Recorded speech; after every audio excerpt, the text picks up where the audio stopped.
Ano ang isang bagay na lagi mong kailangang i-update? I go first. Ang SIM card registration. Find out how and why. Hey guys, napaka-importante ni update ang ating details, whether it's big or small changes to make everything accurate and current. And speaking of update, alam mo ba na pwede mong i-update ang iyong SIM registration details kung ang mga dahilan ay ikaw ay bagong kasal o pinalitan ng pangalan, kung ikaw ay may pagkakamali sa iyong date of birth, naglipat ng tirahan o may bagong address or expired na ang dating ID na in-upload. At kung may na-mention sa mga sumusunod, pwede mong i-update ang iyong details by going to Globe microsite if you are a Globe customer by following the steps. First, visit the Globe microsite at new.globe.ph/simreg.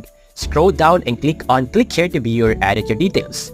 Then enter your registered number to receive a one-time PIN via SMS. Then use the PIN to proceed with viewing or editing your details.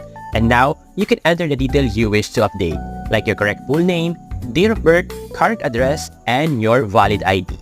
After entering all the required information,